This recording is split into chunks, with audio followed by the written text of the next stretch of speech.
വ്യാപാരത്തിന്റെ കാര്യത്തിൽ ബംഗ്ലാദേശ് ഏറ്റവും കൂടുതൽ കയറ്റുമതി ചെയ്യുന്നത് യുഎസിലേക്കും ജർമ്മനിയിലേക്കുമാണ്. പ്രധാനമായിട്ട് ഗാർമെന്റ്സ്, ടെക്സ്റ്റൈൽസ്, ലെതർ ഇങ്ങനെയൊക്കെയുള്ള കാര്യങ്ങളാണ്. അതായത് ഫുഡ് വിയർ, അതുപോലെ തന്നെ വിവിധ തരത്തിലുള്ള ക്ലോത്തുകൾ അല്ലെങ്കിൽ textile materials, food items, sea food ഇങ്ങനെയൊക്കെയുള്ള കാര്യങ്ങളൊക്കെ ബംഗ്ലാദേശ് കയറ്റുമതി ചെയ്യുന്നുണ്ട്. US, Germany, UK, Spain, France, Italy ഇങ്ങനെയുള്ള രാജ്യങ്ങളിലേക്കാണ് കയറ്റുമതി ചെയ്യുന്നത് പ്രധാനമായിട്ട്. അതായത് യൂറോപ്പ്, അതുപോലെ യുഎസിലേക്ക് മാത്രം എനിക്ക് തോന്നുന്നു 17% എന്തോ അവർക്ക് കയറ്റുമതിയുണ്ട് ടോട്ടൽ എക്സ്പോർട്ടിൽ 17%.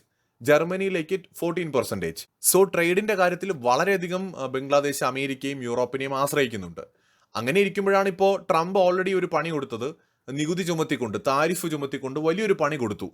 ഈ കൂനിന്മേൽ കുരു എന്ന് പറഞ്ഞ പോലെ കൃത്യമായ സമയത്ത്. അതാണ് ഇന്ത്യയുടെ പ്രത്യേകത. എവിടെ, എപ്പോൾ, എങ്ങനെ അടിക്കണമെന്ന് ഇന്ത്യക്ക് അറിയാം. ഷാർപ്പായിരിക്കും അത്. ആ അടിയിൽ ഇരുന്ന് പോവും. അങ്ങനത്തെ ഒരു അടിയാണ് ഇപ്പോൾ ബംഗ്ലാദേശിന് ഇന്ത്യ കൊടുത്തത്. ഇത് വേണമെങ്കിൽ ഇന്ത്യക്ക് നേരത്തെയും ചെയ്യാമായിരുന്നു. പക്ഷെ ഇപ്പൊ കൊടുത്ത പോലത്തെ ഒരു എഫക്റ്റ് നേരത്തെ ഇന്ത്യ ചെയ്തിരുന്നെങ്കിൽ കിട്ടില്ല. ഇപ്പൊ എന്താണ് ഇന്ത്യ ചെയ്തു എന്ന് വെച്ചാൽ, ബംഗ്ലാദേശിന്റെ പ്രോഡക്റ്റുകൾക്ക് ഇന്ത്യയിലൂടെ ട്രാൻസ്ഷിപ്മെന്റ് ഇന്ത്യ നിഷേധിച്ചിരിക്കുകയാണ്. ഇതുകൊണ്ടുണ്ടായിരിക്കുന്ന ഒരു ഡിഫറൻസ് എന്താണെന്ന് ഞാൻ പറയാം. നേരത്തെ ധാക്കയിൽ നിന്ന് കൊൽക്കത്ത പോർട്ട് വഴി ഗ്ലോബലി അവരുടെ പ്രോഡക്റ്റുകൾ പോയിക്കൊണ്ടിരുന്നു എന്ന് കരുതുക. പെർ കണ്ടെയ്നറിന് $100 മുതൽ $200 വരെയാണ് ബംഗ്ലാദേശിന് ചെലവ് വന്നിരുന്നത് എങ്കിൽ, ഇന്ത്യ ഇപ്പോൾ ഈ ഒരു ട്രാൻസ്ഷിപ്മെന്റ് നിഷേധിച്ച സാഹചര്യത്തിൽ ബംഗ്ലാദേശിന് ധാക്കയിൽ നിന്ന് ചിറ്റോഗ്രാം പോർട്ടിലേക്കും അവിടെ നിന്ന് കൊളംബോ അല്ലെങ്കിൽ സിംഗപ്പൂർ പോർട്ട് വഴി വേൾഡിലേക്ക്, മറ്റ് സ്ഥലങ്ങളിലേക്ക്, യുഎസിലേക്കും യൂറോപ്പിലേക്കും ഒക്കെ ഈ ഒരു അവരുടെ പ്രോഡക്റ്റുകൾ എത്തിക്കേണ്ടതായിട്ട് വരും. ഇങ്ങനെ വരുമ്പോൾ അവർക്ക് വരുന്ന ചെലവ് പെർ കണ്ടെയ്നറിന് $700 മുതൽ $900 ആണ്. എന്ന് വെച്ചാൽ ഇന്ത്യയിലൂടെ അവർ ഇത് ലോകത്തിലേക്ക് എത്തിച്ചുകൊണ്ടിരുന്ന സമയത്ത്, വ്യാപാരം നടത്തിയിരുന്ന സമയത്ത് $100 മുതൽ $200 ആണ് ഒരു കണ്ടെയ്നറിന് അവർക്ക് ചെലവ് വന്നിരുന്നതെങ്കിൽ, ഇനി മുതൽ അത് $700 മുതൽ $900 വരെയായി മാറും. എന്ന് വെച്ചാൽ എത്ര മടങ്ങാണ് വർധനവെന്ന് നോക്കുക. ഓൾറെഡി അമേരിക്ക വലിയ താരിഫ് ബംഗ്ലാദേശിന്റെ മേൽ ചുമത്തിയിരിക്കുകയാണ്. ഇന്ത്യയുടെ മേൽ ചുമത്തിയതിനേക്കാൾ വലിയ താരിഫ്. ആ സാഹചര്യത്തിലാണ് ഇന്ത്യ ഇപ്പോൾ ഇന്ത്യയിലൂടെയുള്ള ട്രാൻസ്ഷിപ്മെന്റ് തടഞ്ഞിരിക്കുന്നത്. അപ്പോൾ മറ്റു വഴികൾ ബംഗ്ലാദേശിന് തേടേണ്ടി വരും. ആ മറ്റു വഴികൾ തേടുമ്പോൾ ബംഗ്ലാദേശിന് ചരക്ക് നീക്കത്തിന് ഭീമമായ തുക, പല മടങ്ങ്, ഇന്ത്യയിലൂടെ കൊണ്ടുപോയിക്കൊണ്ടിരുന്നപ്പോൾ ഉണ്ടായിരുന്നതിനേക്കാൾ പല മടങ്ങ് ഭീമമായ തുക ബംഗ്ലാദേശിന് ചെലവ് വരും. അങ്ങനെ വരുമ്പോൾ ബംഗ്ലാദേശിന്റെ ഒരു പ്രോഡക്റ്റ് യുഎസിലോ യൂറോപ്പിലോ എത്തുമ്പോൾ അതിന്റെ വില എന്ന് പറയുന്നത് ഇവിടെ നിന്ന് അവർ നേരത്തെ അയച്ചപ്പോൾ ഉണ്ടായിരുന്നതിന്റെ പല മടങ്ങ് വർദ്ധിക്കും. അപ്പോൾ പിന്നെ അത് ആരെങ്കിലും വാങ്ങുമോ? സ്വാഭാവികമായിട്ടും ബംഗ്ലാദേശിന്റെ കമ്പനികളിൽ നിന്ന്, അവിടെ യൂറോപ്പിലെയും അമേരിക്കയിലെയും കമ്പനികളായിരിക്കുമല്ലോ ഇത് വാങ്ങുക. ആ കമ്പനികൾ മറ്റ് ചോയ്സുകൾ നോക്കും. അവിടെയാണ് ഇന്ത്യൻ കമ്പനികളെ തന്നെ കൂടുതലായിട്ട് അവർ ആശ്രയിക്കാൻ പോകുന്നത്. കാരണം ഇന്ത്യയിൽ നിന്നും ഇതേ ചരക്കുകൾ പോകുന്നുണ്ട്. ചുരുക്കി പറഞ്ഞാൽ ബംഗ്ലാദേശിന്റെ പ്രോഡക്റ്റുകൾക്ക് ഇനി ആവശ്യക്കാരില്ലാത്തൊരു സാഹചര്യം ഉണ്ടാവും. ബംഗ്ലാദേശ് ചരക്ക് നീക്കം നടത്തും. എങ്ങനെ നടത്തും? ധാക്കയിൽ നിന്ന് മോംഗ്ല പോർട്ട് വഴി കൊളംബോയിലൂടെ ലോകത്ത് ആവശ്യമായ സ്ഥലങ്ങളിലേക്ക് എത്തിക്കാം. അല്ലെങ്കിൽ അവർക്കുള്ള ഓപ്ഷനാണ് ചിറ്റഗോങ്ങിൽ നിന്ന് കൊളംബോ അല്ലെങ്കിൽ സിംഗപ്പൂർ വഴി വേൾഡിലേക്ക് എത്തിക്കാം. എന്തായാലും ധാക്കയിൽ നിന്ന് ഇനി കൊൽക്കത്തയിലേക്ക് കൊണ്ടുവന്നിട്ട് അതുവഴി ലോകത്തിലേക്ക് കൊണ്ടുപോകാമെന്നുള്ള മോഹം നടക്കില്ല. അതോടൊപ്പം തന്നെ ട്രക്കുകളിലൂടെ ധാക്കയിലൂടെ ഇന്ത്യയുടെ നോർത്ത് ഈസ്റ്റ് സ്റ്റേറ്റുകൾ വഴി ചരക്ക് നീക്കാനുള്ള മോഹവും നടക്കില്ല. നേരത്തെ നമ്മുടെ നേപ്പാളിലോട്ടും ഭൂട്ടാനിലോട്ടും ഒക്കെ വല്ലാതെ ചരക്ക് നീക്കം നടത്തി ആസ്വദിച്ചിരുന്നു ബംഗ്ലാദേശികൾ. പക്ഷെ എല്ലാ പരിപാടി ഇന്ത്യ നിർത്തിയിരിക്കുകയാണ്. എന്താ കാരണം? അങ്ങ് ചൈനയിൽ പോയി വലിയ ഡയലോഗ് അടിച്ചില്ലേ, ഇന്ത്യയുടെ നോർത്ത് ഈസ്റ്റ് സ്റ്റേറ്റുകൾ എന്തോ ലാൻഡ് ലോക്ക്ഡ് ആണെന്ന്. ഇന്ത്യയെക്കുറിച്ചും ഇവർക്കൊരു ചുക്കും അറിയില്ല. പണി എന്നൊക്കെ പറഞ്ഞു കഴിഞ്ഞാൽ എട്ടിന്റെ പണി കൊടുക്കാൻ പറ്റുന്ന ഒരു സാഹചര്യത്തിലേക്ക് ഇന്ത്യ ഇന്ന് എത്തിയിരിക്കുകയാണ്. ഇന്ത്യയുടെ GDP പെർ ക്യാപിറ്റയും ടോട്ടൽ GDP ഒക്കെ അങ്ങ് വിട്ടേക്ക്.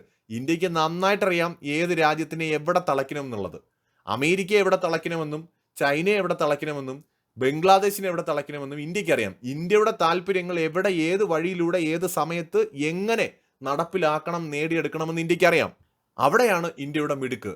ചൈനയെ നമ്മൾ ഏതെല്ലാം രീതിയിലാണ് വരിഞ്ഞു മുറുക്കിയത് ഗാൽവാൻ സംഭവത്തിന് ശേഷം. ഇന്നിപ്പോ ചൈനയായിട്ട് തന്നെ ഇന്ത്യയുമായിട്ട് അടുക്കാൻ ശ്രമിക്കുകയാണ്. ചൈനയെ കൊണ്ട് പറ്റിയില്ല ഇന്ത്യയെ പിടിച്ചു കെട്ടാൻ, പിന്നെയാണോ ബംഗ്ലാദേശ്? ചെമ്മീൻ ചാടിയാൽ മുട്ടോളം, പിന്നെയും ചാടിയാൽ ചട്ടിയിൽ എന്ന് പറയുന്ന അവസ്ഥയിലാണ് ഇന്ന് യൂനിസിന്റെ ബംഗ്ലാദേശ്.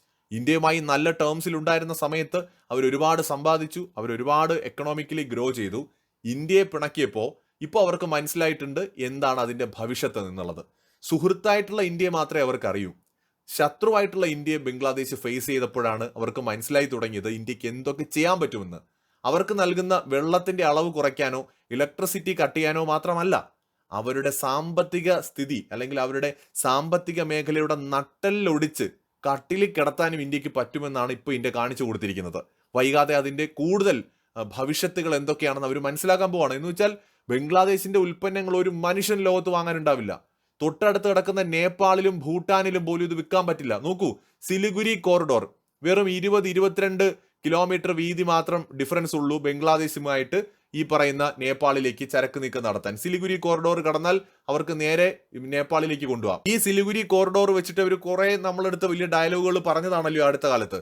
ഈ സിലിഗുരി കോറിഡോർ വഴി ഇവർക്ക് ഇനി ചരക്ക് കൊണ്ടുപോകാൻ പറ്റില്ല. ഇന്ത്യൻ മണ്ണിലൂടെ അവർക്ക് ചരക്ക് നീക്കം സാധിക്കില്ല. അങ്ങനെ വന്നാൽ ബംഗ്ലാദേശ് എന്ന് പറയുന്ന രാജ്യത്തിന് നേപ്പാളിൽ ചരക്ക് എത്തിക്കണമെങ്കിൽ ഏത് വഴിയിലൂടെ സാധിക്കും? മ്യാൻമാർ വഴി, ചൈനയിലൂടെ, ചൈന നേപ്പാൾ അതിർത്തിയിലൂടെ നേപ്പാളിൽ കൊണ്ടുവരുമോ? അതും അല്ലെങ്കിൽ മ്യാൻമാർ വഴി ഭൂട്ടാൻ ചൈന അതിർത്തിയിലൂടെ കൊണ്ടുവരുമോ? ഒരിക്കലും അങ്ങനെ ഒരു അതിർത്തിയിലൂടെ അവർക്ക് എത്തിക്കാൻ പറ്റില്ല. ഭൂട്ടാനിലൂടെ എന്തായാലും അവർക്ക് അവിടെ കൊണ്ടുവരാൻ പറ്റില്ല. ഇനി അല്ലെങ്കിൽ ചരക്കും കൊണ്ട് ഹിമാലയം കയറേണ്ടി വരും ബംഗ്ലാദേശിന്. മറ്റു വഴികളൊന്നും അവരുടെ മുമ്പിൽ ഇല്ല എന്നുള്ളതാണ്. അതല്ലെങ്കിൽ നേരെ ഇന്ത്യയെ കറങ്ങി, ഇന്ത്യയെ ചുറ്റി, ശ്രീലങ്ക വഴി ഇന്ത്യയെ ചുറ്റി ഇവർ നേരെ പാകിസ്ഥാനിൽ പോയിട്ട് പാകിസ്ഥാനും വഴി നേരെ മറ്റേ ബലൂചിസ്ഥാനിലൂടെ തോക്കിനും ബുള്ളറ്റിനും ഇടയിലൂടെ ചരക്ക് നേരെ കൊണ്ട് നേരെ നമ്മുടെ പാക് അധീന കാശ്മീരിലൂടെ അവിടെയുള്ള സംഘടനകളുടെയൊക്കെ ആക്രമണങ്ങളെല്ലാം ഭയന്ന് അതിൻ്റെ ഇടയിൽ കൂടെ നേരെ നമ്മുടെ ഷീൻജിയാങ് വഴി വീണ്ടും ചൈനയുടെ അതിർത്തിയിൽ നിന്ന് നേപ്പാളിന്റെ അതിർത്തിയിലേക്ക് കൊണ്ടുവന്ന് അങ്ങനെ കൊടുക്കുമോ? എങ്ങനെ കൊടുക്കും? അതായത് കറങ്ങണം, മൂക്കിന്റെ തുമ്പില് തൊട്ടടുത്ത് വിരലുകൊണ്ട് തൊടാൻ പറ്റുമായിരുന്നു നേരത്തെ, പക്ഷെ ഇനി തലയിൽ കൂടെ ചുറ്റി കറങ്ങിയൊക്കെ വരേണ്ടി വരും.